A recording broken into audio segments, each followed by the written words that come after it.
Welcome, baseball family, to this week's episode where we're going to talk Red Sox troubles, Alyssa Nakken back on the radar, and playoff updates right now. 9 Plus Us presents the Baseball Together podcast with your hosts, Blackjack Brad and Kansas City Little Big Briggy Blue Eyes. And now, Baseball Together. Welcome back, baseball family, to this episode of the Baseball Together podcast. I'm Brig. I'm here and it's cold. And I'm with Brad. He's in Phoenix and he's cold. So wrap your mind around that. But other than being cold, how are you, Brad? I'm doing well, hanging in there, trying to combat the frosty 90 degrees. Yeah, not 90, in the 90s. It's currently 90 is what my phone says. Oh, okay. That probably means that does probably mean it's like 93 though. So yeah. Here, the wind blew it into the 50s, and I got a little I had to put my coat on. Yeah. So all things are relative, baseball family, except for this week's current events, which are not relative. They're actuals. They're actually actual. That's what I meant to say. Factual. Okay. Factually actual. Or is it actually factual? I don't know. The Red Sox are having some trouble getting interviews with general manager candidates. They need to replace Chaim Bloom, whom they fired as the GM September 14th. He had about 3 years on the job. And basically, I was going to make a joke about. I mean, I can't remember what you thought about it, Brig. If you thought that he was done dirty, or if they if they made the right move. I remember saying this makes sense. If he's not the guy, then they move on. Okay, all right. Because my thing is that I'm not surprised at all that they're having a hard time getting people in for interviews, because they're like, me neither. So you're gonna bring me in, tell me what to do, how to do my job, right, and then fire me in 3 years? Yeah, for doing what you told me to do. Yeah, so I'm not at all surprised that somebody who would love to have a job as a GM, I would not go take that interview, I don't think. Right. Even me, somebody who does not work in baseball, right? And would love to have and that would love to job. Make that kind of money for even 3 years, but just to the stress and anxiety of going into work every day and being like, is this the day they decide that they don't want me around anymore? Or is that going to be tomorrow? Or next week? Or maybe next month? Maybe I make it to spring training, but not out of it. I don't know. Right. That would be really stressful. And so I don't blame anybody for not wanting to go interview. So I think, well, first of all, I don't disagree with that at all. Because we're coming at it from two different sides. The one side is, from the organization standpoint, he's not the guy. Move on. Right. From that decision. That's what hiring and firing is like, right? I used to be in that world. Especially in professional sports. Right. If you're a manager, a general manager, or anybody on a coaching staff, you get hired to get fired. Exactly. Generally, you don't just walk away from a job. 100% accurate. Generally. Unless you don't walk into the interview, which is what we're dealing with right now. Yeah, I know, and I think that's really funny. But the other thing that I read was that there's some question about Alex Cora's influence in the front office, right, as the manager there. Because somebody, I think, had asked him, are you going to take the GM job? And he's like, no, I want to be out on the field still. Yeah. Okay, so is he super influential in the front office too, which is kind of a reversal from what we've typically seen with managers. Usually the managers take the marching orders rather than giving them. But if he has a ton of influence in the front office because they obviously really, really like him, then they really do. There could be some clashing going on between the new GM and Alex Cora. How could there not be? Unless it's somebody he's tight with and they're on the same page. Right. And maybe, that's an interesting angle. I really like that idea. And I wonder who those candidates might be. I can't think of anybody off the top of my head. Maybe his brother, Joey Cora. Right, I was going to say. I think he's a third base coach for the Pirates right now. At least he was. That would be crazy, is what it would be. That would be. That would be crazy. It's a nepotism. Well, we want to know why this is happening. And so if you have any comments, baseball family, let us know.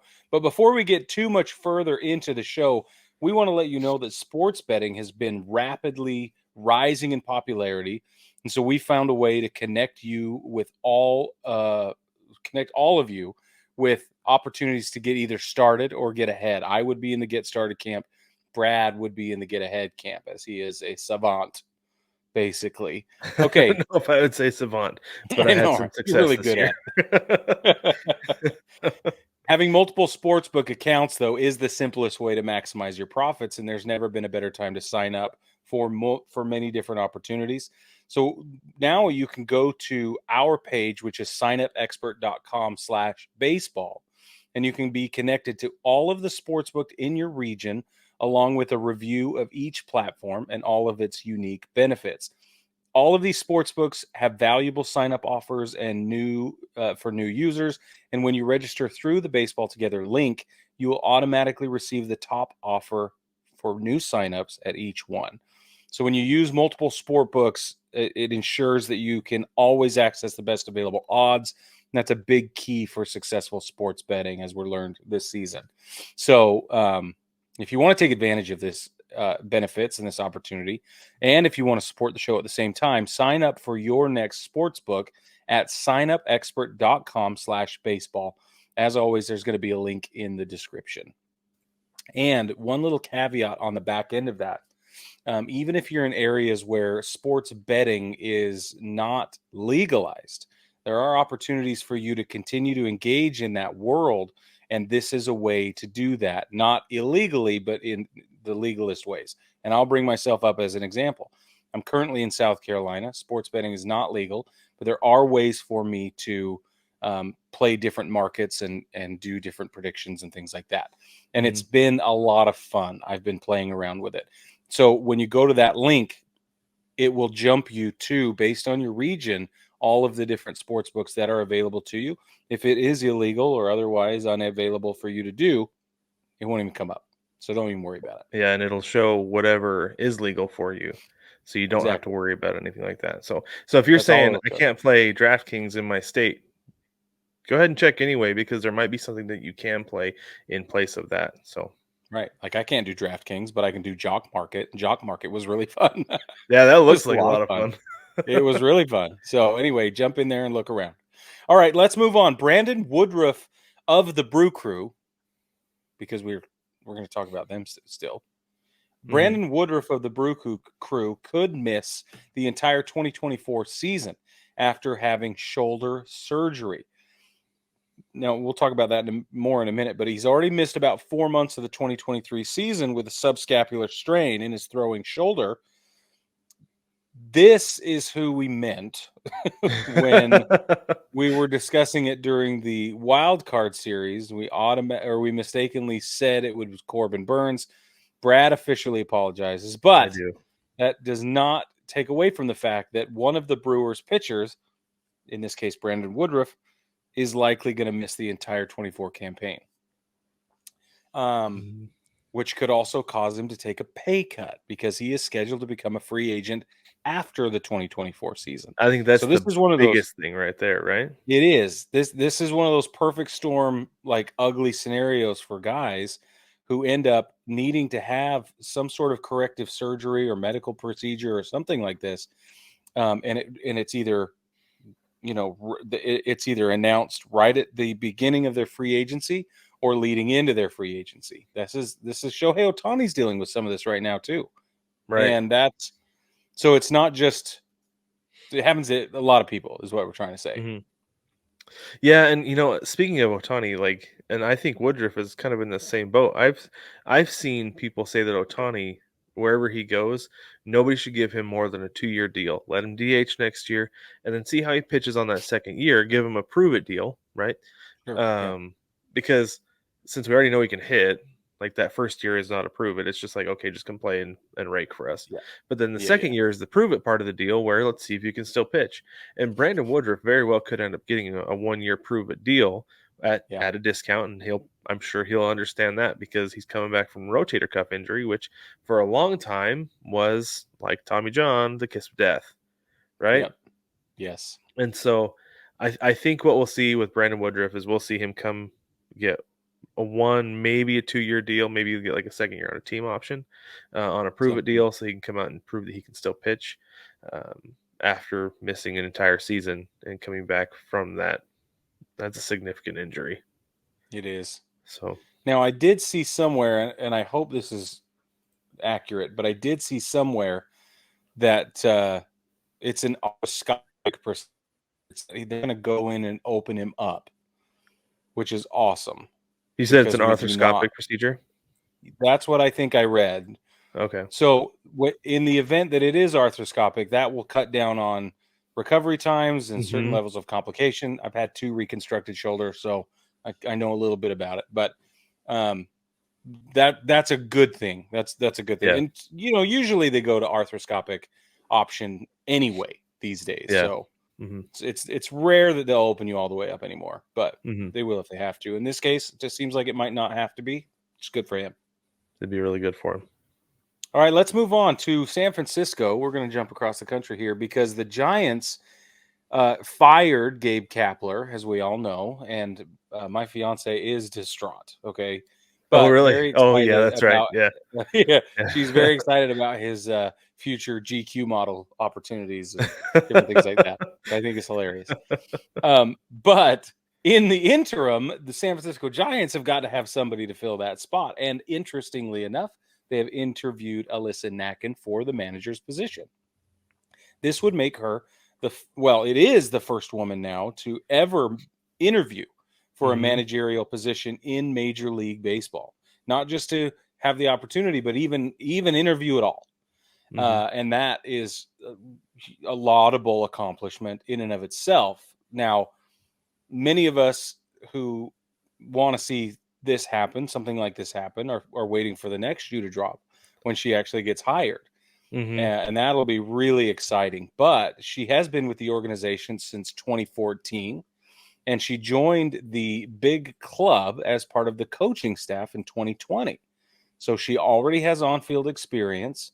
She coached first base after an ejection. I think it was this last season. Yeah, last right? year. Last year. Yeah. And reports are showing that Nakken was one of former manager Gabe Kapler's most trusted coaches. So that also bodes really well. Specifically, he cited strategy as one of her best contributions to the club, and that was during their 107-win 2021 campaign.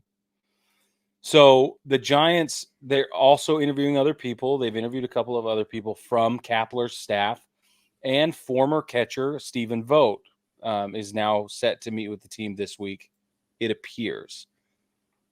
So we'll see. We know catchers make terrific managers.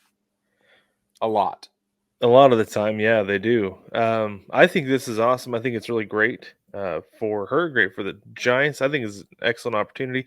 And the thing that I thought was really telling was the fact that that she was kind of the go-to win strategy on Kapler's staff during a successful season. correct. Like that's like it could have been like this year they missed the playoffs, he ends up getting fired. It's like, well, he was leaning on Nakken an awful lot. Like, oh shoot, doesn't bode well for her. But the fact that they won 107 games that season, they were really good, really successful. I think that says a lot to her. I don't want to say knack for the game. Oh, Yeah. whoa! But I love it. But anyway, no, I think it's great. I hope she gets it. Obviously, for the Giants' sake, I hope they hire the person who they think is the most qualified.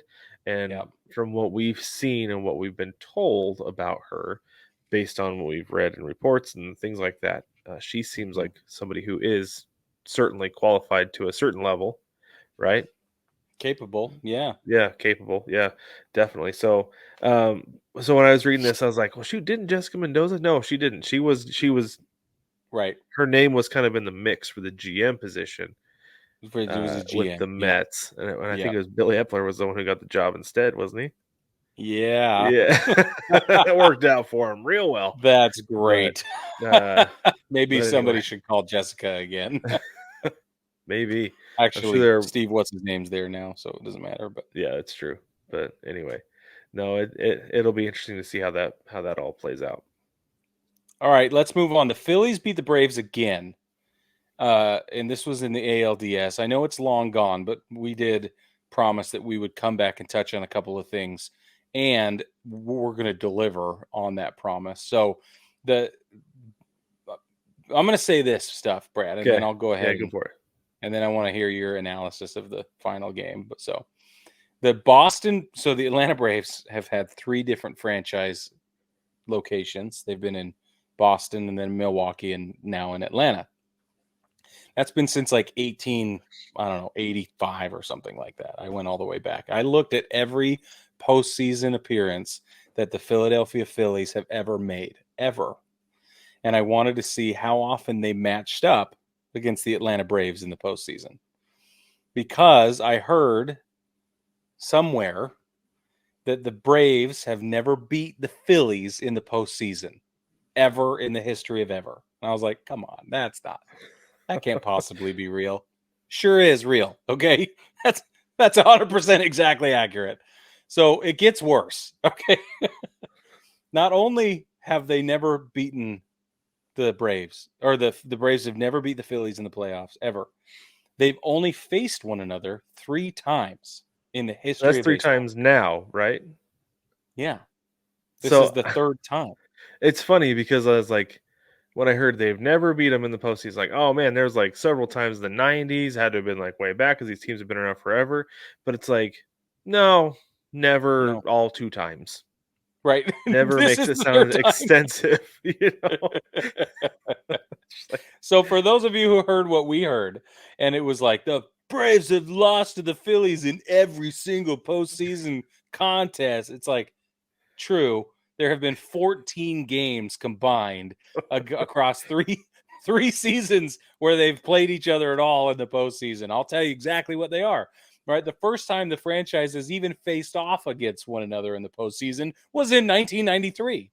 Okay, Philly beat Atlanta in the NLCS 4-2 and went on to lose the World Series to Toronto 2-4. That was 1993.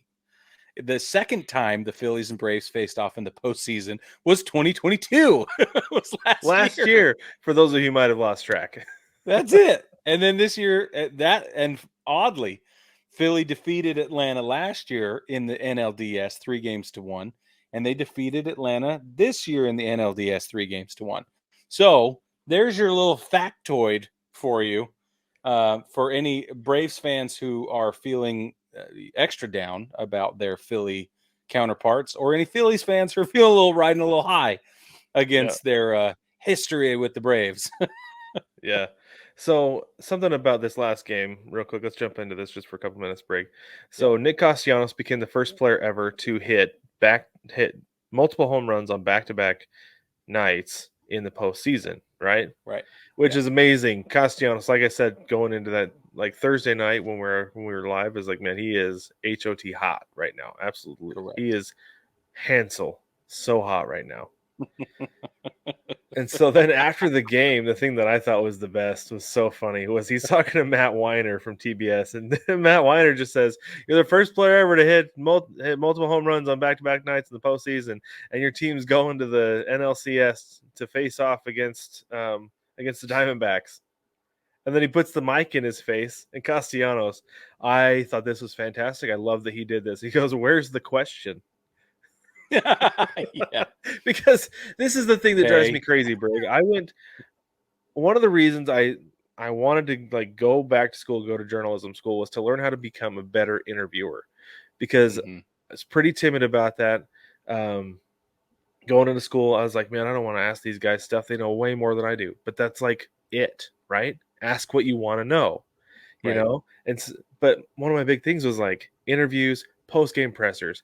I remember the first time I got into a post-game presser, it was a pretty big media scrum for what was going on. And I was like, I didn't ask a question because I didn't get a chance to, because I wasn't fast enough. But like, there was a lot of talk about this, which is generally regarded as a no-no in interviewing, because you're putting the thoughts into the person's head. What's a coach or a player? You're putting the thought into their head. And so it just got to the point where I had like 3 or 4 questions that I could just rattle off to get started. And it was always like one of the ones I started asking the coaches, like, because it was a down year for the basketball team. I just said, what'd you see that you liked tonight? And he'd rack his brain because it was a terrible game. 7 out of 9 times, I think he said, well, there wasn't much. And then he would go from there, right? That's his filler, yeah. So that's something you learned, but it was never just like, Coach, you guys got beat by 30 tonight. You know? And yeah. It was never, ever that. Like, I watched that happen. I was just like, dude, you're a professional. You need to have a question ready to go for him. Even Brig, if it's, how do you feel about that? Right. Don't just, here's a factoid, microphone. I thought you. Castellanos was absolutely perfectly in line with what he should have done there and asked, where's the question? Yeah, I love it. Amazing. Also, baseball family, for those of you that have not listened to any of the interviews that we've done on the show, Brad has overcome all of that he was once worried about. So he's, yes. Thank you, Brad. If you haven't listened to some of our interviews, go do it because they're awesome. All right. You said everything I wanted to say, and I said everything I wanted to say. Let's move on. Before we do, baseball family, we always want to know what you think about the topics we bring up on the show. And now we have a quick and easy way for you to share your thoughts with us. We have partnered with Versus Game to bring you games where you can make money from participating in polls, trivia, and predictions. So if you're on the winning side of a poll or if you get a trivia question right on Versus Game, you can win real money and prizes. So you can play for free, or you can buy ticket bundles and win more faster. You can win more faster, not more faster, but more and faster. You can play against other listeners and Versus Game users. So head to btpod.onversus.com. Use your mobile browser to sign up and play our polls and trivia games. That's btpod.onversus.com. Sign up and play Versus Game with us right now. A couple of questions live and a couple of questions coming to you tonight during this show or whenever you're listening to it. So right now we have a World Series prediction. Which league do you think the winner will be from? Also, we're asking about the Dodgers tearing it down, and can the Astros be considered a dynasty? Right. Those are what we have right now. I think we'll have a couple more predictions up as we go, but no doubt. That's what we have right now for you. So jump over to Versus Game and answer those questions for your chance to win and have a lot of fun with us. So, all right, let's check in on what's happening with the championship series because they are happening and we need to check in on them. In fact, they're happening right now. Brad, do you have an update for us on the game? I do. Let me pull it up real quick. Last I saw it was 2-0. The Rangers were up. Currently 2-0. Rangers are up in the bottom of the 7th inning. Jordan Montgomery is still on the mound. You're kidding me. I'm not. He's gone 6+, allowed just 5 hits, 1 walk, and struck out 6. So he is rolling right now. Oh, yeah. I love that. Just love it entirely. Okay. ALCS, Rangers versus Astros, currently in Houston at Minute Maid Park. The Rangers, this is the biggest news ever right now for them. The Rangers have added pitchers Max Scherzer and John Gray to the active roster for the ALCS. They are in the dugout tonight at Minute Maid Park. It's very, very exciting. There's a lot of stuff to talk about here, but Scherzer has not played since September 12th due to a shoulder strain, and Gray was put on the 15-day IL on September 29th with rut row forearm tightness. Hopefully that does not lead to what has become an inevitability. Tommy John. I am shocked, Brig, shocked that they are bringing him in to pitch. Or that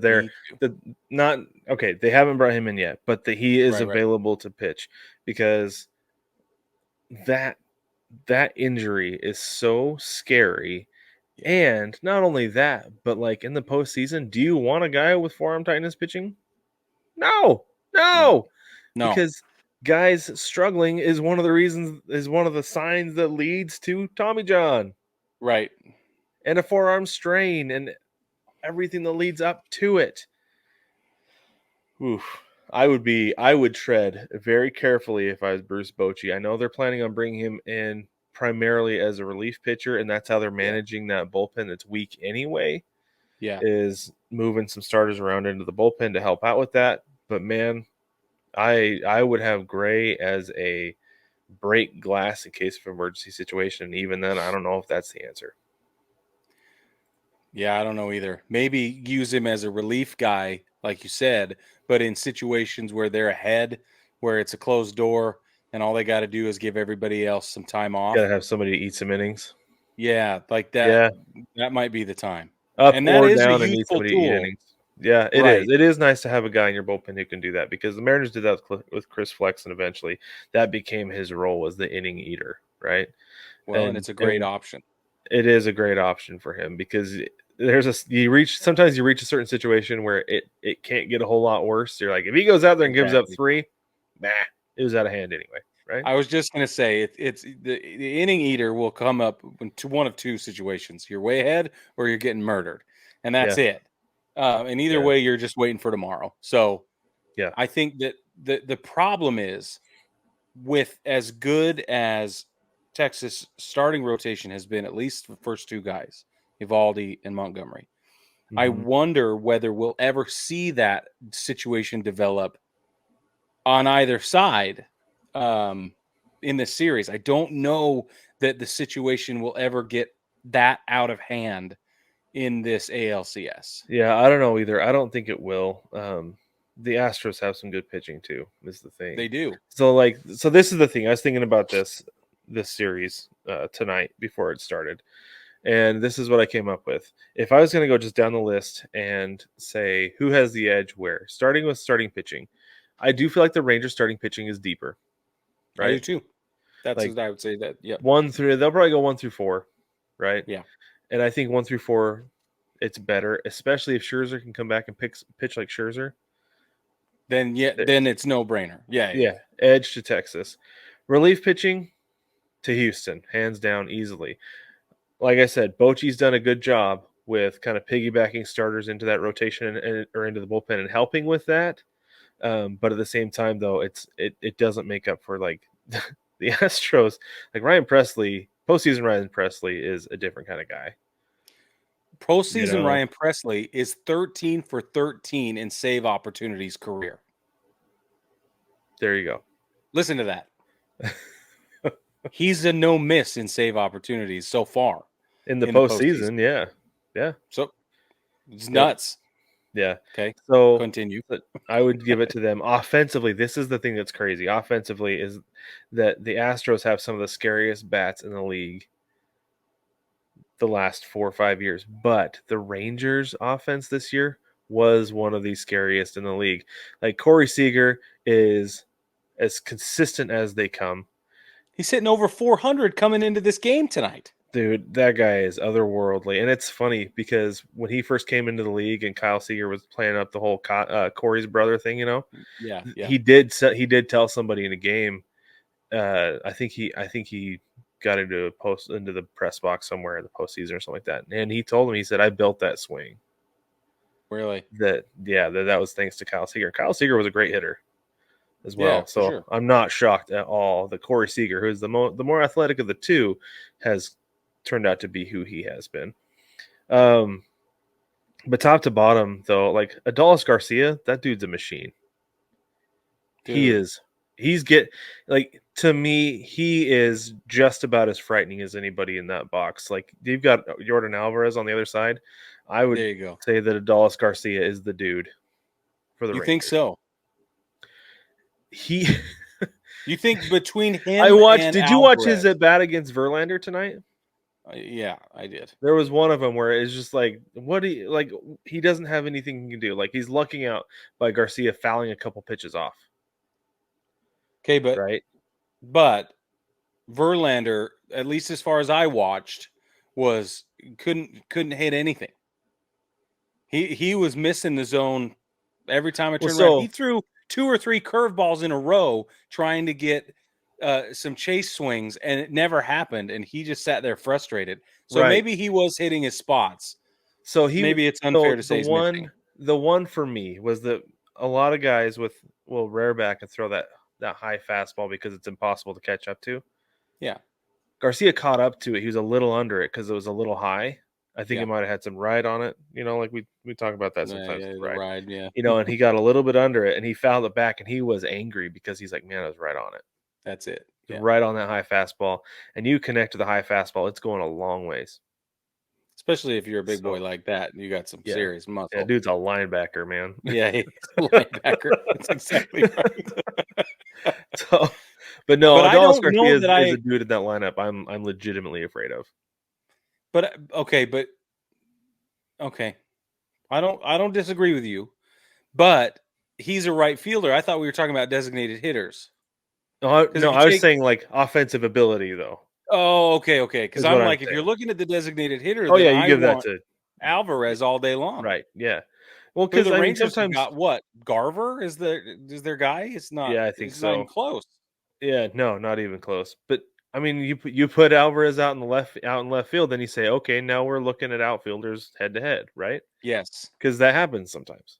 it does. And in that case, he'll probably be I'm going to give it to Garcia for sure. Yeah. As far as offensively and defensively, oh yeah, definitely Garcia. But anyway, what do you think about the catchers matchup? That's what I'm really interested in. I give it to. I mean, Texas. Texas, yeah, I do yeah. too. Yeah, so this is the thing: is Maldonado's a good defensive catcher. He's a really good defensive catcher. That's why they have him there. That's why they allow him to hit 98. Exactly. Right? But Jonah Heim drove in the first run of the game tonight. That dude comes through. And when you were talking about the Rangers earlier this year, I was like, you know what? I could see it because I really like what they have defensively with Jonah Heim. Yeah. He's a great catcher. Yeah. Really, really, really good. He's great. He doesn't hit for the same kind of power, obviously, that Cal Raleigh does. Or I don't think with even Adley Rutschman. But he gets the hits when he needs them. Yeah. I can't believe he's so young. I mean, it's interesting to me because Martin Maldonado's like 36 or 7 or something. The old dude, yeah. He's old as we are. It's nuts. Yeah. So what's he still doing out there? He's ancient, man, compared to Jonah Heim, who's just a kid. You know what I can't believe about Jonah Heim is I can't believe he cut his hair. I can't either. It looks so good coming out the back of his, and then maybe that's what it was. He didn't like it coming out of the back of his helmet or anything. But well, no. I will be honest with you. I will express that it is a pain in the butt. Is it? I was gonna say because somebody who doesn't have it, I just get jealous of it, and can't believe anybody ever does cut it. I'm always tucking mine back, like right now. I'm like, my headphones straps got this little like ponytail thing going on for me. It's nice. Anyway, okay, so you are gonna give. So if you're gonna pick who's gonna win the ALCS, give it to me right now. Now we do not know the outcome of Game 1. This is Sunday night. We're gonna move into. You'll get this on Tuesday, Baseball Family, and then there have been 2 games played by then. But what do you got, Brad? I don't want to be a prisoner of the moment, but head to head, I feel like I've got to give it to the Rangers. How many games? Oh, it'll probably go 6. That's what I was going to say that. Rangers in 6. Yeah. Damn. I mean, dang. I mean, wow. I mean, expletive. Yeah. No, I don't, and part of that is like I would rather have the Rangers win because I don't want the Astros to go to the World Series again because I don't know if anybody in the National League can beat them. I think if anybody's going to beat them, it's going to be the Rangers. Yeah. So I don't know. We'll see. Well, let's move on to the NLCS between the D-backs and the Phillies. Okay. The D-backs they've been playing 100-win game baseball the last little bit of the season, certainly in the postseason they have. And then the Phillies could, like, if this was a lifetime and you were like, and you, if we were looking at a person and it was over a person's lifetime and we were like, that dude's in his prime. That's how the Phillies feel right now. Yeah. So they're 37. They're 37. Yeah.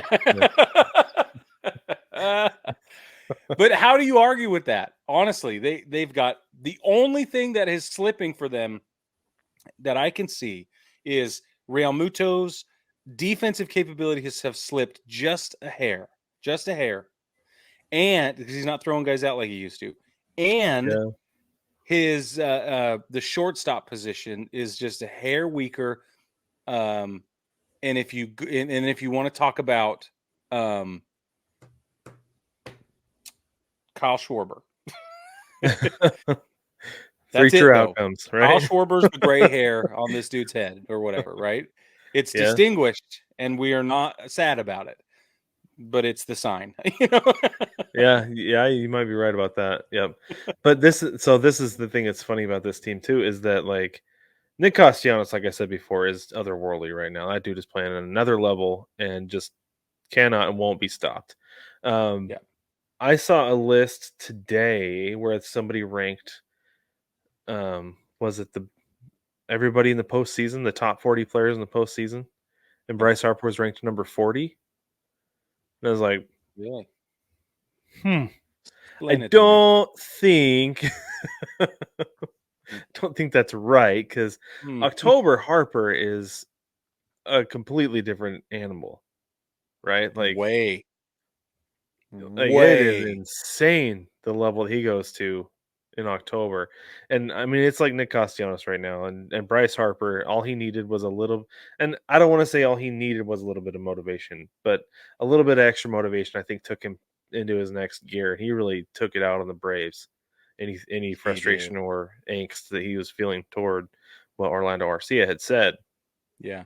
But this is the thing. Like, I would love the D-backs to win because I want to go to a World Series game, right? Right. Of course.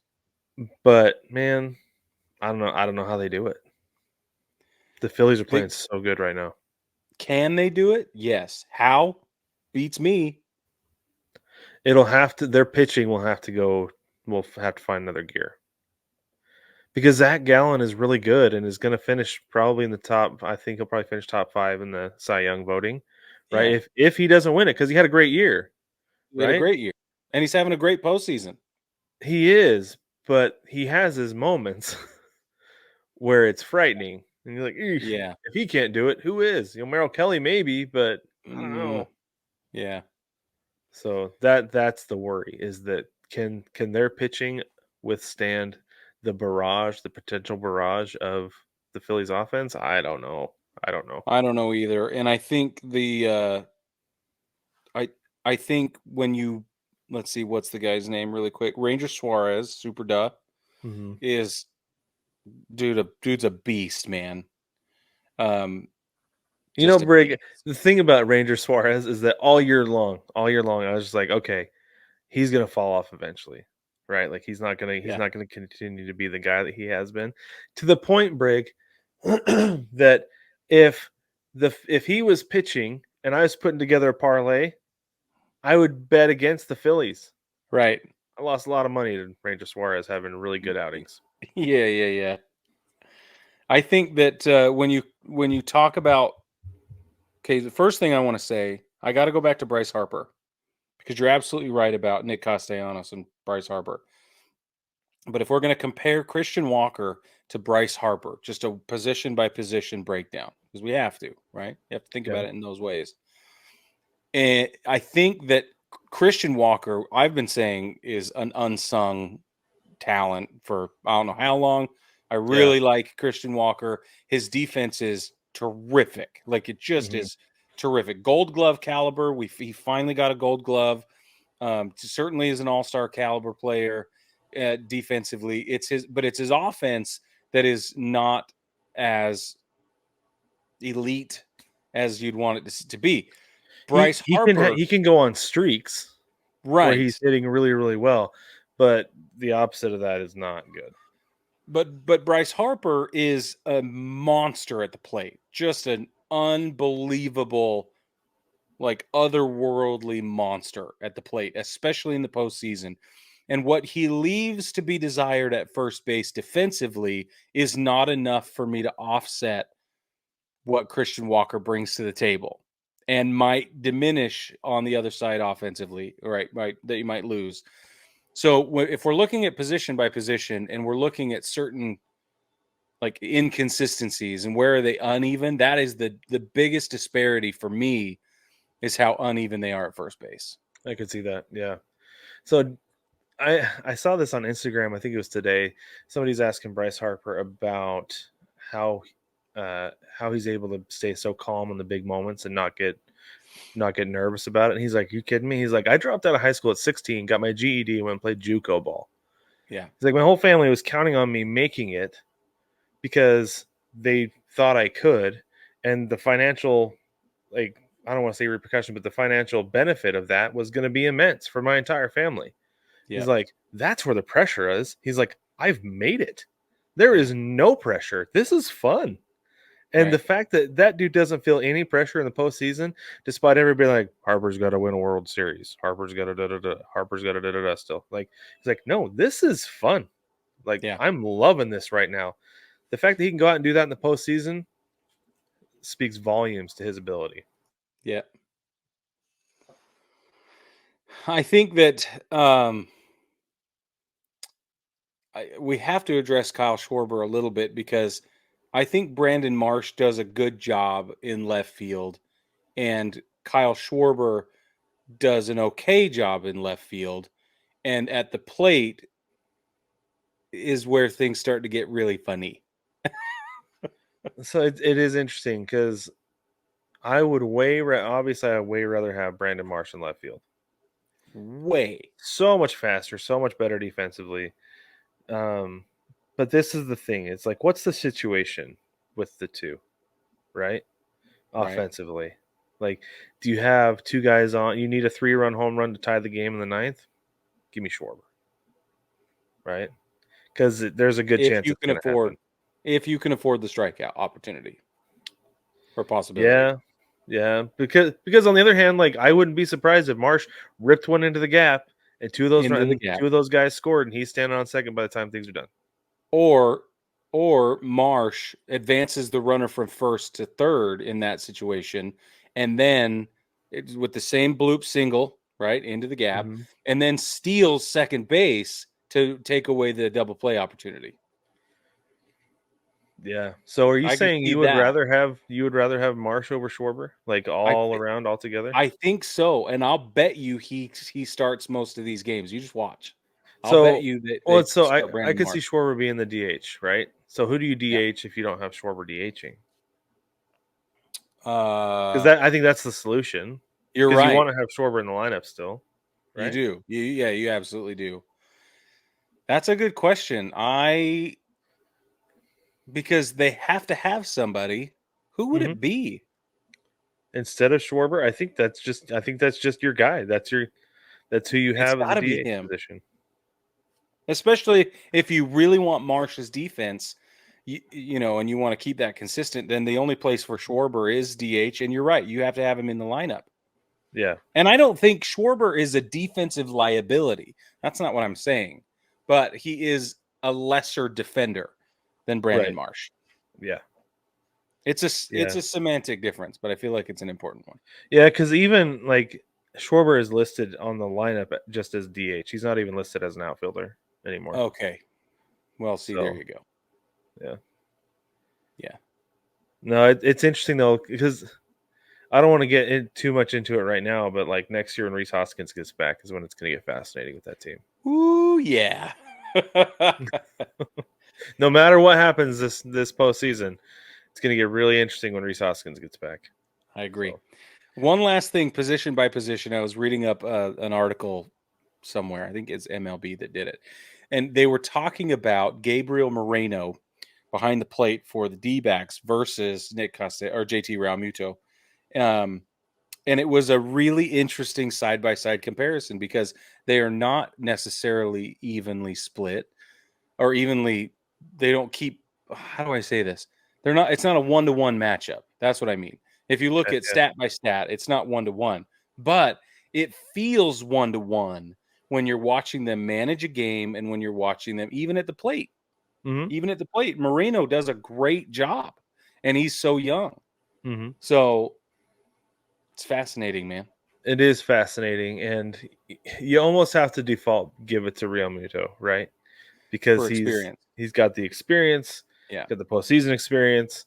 He's been quote unquote QB1 for the Phillies for a couple years now, right? Totally. He's Totally. super familiar with that pitching staff, and I'm not saying Moreno isn't, because I know how spring training works, right? Like, he knows those guys, knows them well. Of course. Yeah. But the thing is, though, is that what we've seen from Moreno so far in the postseason, like Corbin Carroll has been Jeremy Pena level, but Moreno's not far behind. Agreed. He's been really, really great this postseason, and the D-backs have needed every little bit of it. And I wouldn't be surprised if he kind of came out and surprised some people in the NLCS. That's what I'm seeing. It's all going to come down to whether or not his hand is going to be okay. Mm-hmm. Yeah, I'm honestly shocked he didn't get a concussion when he got hit by that bat. Same. Because it sure seemed like, and they just let it go. I don't know.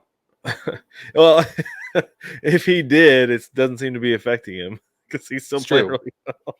He is playing really well. But so if you were going to lose anybody, and this is part of why I bring this up, if your lineup was going to lose anybody and it being having a dramatic influence, Corbin Carroll is the obvious choice for the D-backs, but I think Gabriel Moreno is another one of those right up there choices. Yeah, I agree. Ketel Marte apparently was built for the postseason.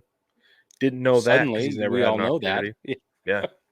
Yeah, I think he's another guy, because he's so funny. It's like he was really good. Like, he was an all-star 1 year. It's like, yeah, Ketel Marte is really good, but then it's like, but where has he been since then? Hurt quite a bit. But then he comes into the postseason and finds this second gear. It's like, this is the guy we've been thinking we're supposed to be seeing. Yeah. And he's been insane, like so good. And I could not be happier for the former Mariner, because this is how I want him to play every day as a Phoenix local. Yep. Now, on the other side with Philly, if they're going to lose anybody and have the biggest impact, I'm going to say Bryce Harper. Most likely. Just position players. Just position players. Did you see what happened with his elbow the other day at first base? No, tell me. Yeah, so there was a collision. I can't remember who it was. Somebody ran into his right arm, and that's when he had Tommy John on. Yeah. I believe. Yeah. Yeah, and it didn't look good, but it sounds like things are okay. That's good. Yeah, I think it was Alec Boehm, I think, was the one who came over and had to hold him up because he was in so much pain from what happened, and probably scared as well, right? Not this again. But yeah, it was kind of a moment where there's a little collective breath between anybody looking forward to the Phillies advancing. Yeah. I don't want to just say Phillies fans, because I was holding my breath when it happened. Oh, yeah. I agree with that. But I agree with that. I think Harper is one guy they can't afford to lose. Right now, you can't afford to lose Nick Castellanos. Not that bat. There's nobody who can replace him. Nobody. What about let's play this game with the ALCS, Brig. Who do you think? Yeah, I was just thinking that. Let's do that. The Rangers can't afford to go without Corey Seager. If the Rangers lose Corey Seager or Jonah Heim, it is over. It is over. Yeah, I think if they lose Corey Seager, it's over. I agree. That dude. That's the first name. That dude right there. If Ohtani was not breaking records and doing something we hadn't seen ever before every single day, Corey Seager would be the MVP. And you know what? He might be, because he finished the season. There you go. And then as far as Houston, what about the Astros? What about the Astros? That's interesting. I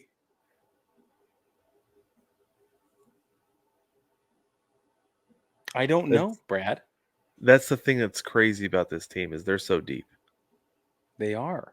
If they lose around, if they lose Yordan Alvarez, they miss out on almost a guaranteed extra base hit in the 7th, 8th, or 9th inning, whenever he's going to come up. But they have enough guys in that lineup who can jump in and fill in for those total bases that I think there's enough experience on that roster that they say, okay, and they kind of take the Moneyball approach, right? Okay, today Yordan was probably going to have 3 total bases. Who's going to step in and get a double and a single? Yeah. And they can probably do it. Really good offensive team. Yeah, no doubt. And I'm not saying that they're guaranteed to win because they're so deep, because I still think the Rangers are going to take this series, but Yeah. I don't know that they would miss him as much as it feels like they would miss him, because they Right. were missing him quite a bit this season and they managed to make it work. Bingo. And that's what I think is interesting is I haven't watched the Rangers position players injury shuffling throughout the season. Watch the pitchers shuffle, obviously, but the position I haven't players really had to. It doesn't feel like. So it feels like I don't have enough leg to stand on with that. But with Houston, we do know what it's like to watch their IL rotation a little bit, and we do know that it's going to be just fine. So that is an interesting factor going in, because not only do they have depth, but they have depth that they're used to using and succeeding with. Yeah. Now, God forbid anybody gets hurt. We're not asking for that. Right, We're not hoping for that. This is not one of those things we're predicting. Let's just go ahead and toss one up really quick. There we go. Because that's not what we want. But I do think those are interesting questions. Mm-hmm. Yeah, absolutely. Baseball Family, let us know what you think about who is going to be. I don't know. I don't want to the X factor, I guess, in these series. The team that the player that these teams cannot go without. Jump down in the comments, let us know what you think, or jump in the mailbag. There's a link in the description of every single episode, and everywhere you go, you can do that. But Baseball Family, thank you so much for joining us. Don't forget to like, subscribe, rate, and review wherever you can. Hop on YouTube and subscribe there if you have not already. That will help us a whole heap. I like to say a whole heap. So go enjoy the championship series, and we will catch you on Thursday night when we go live.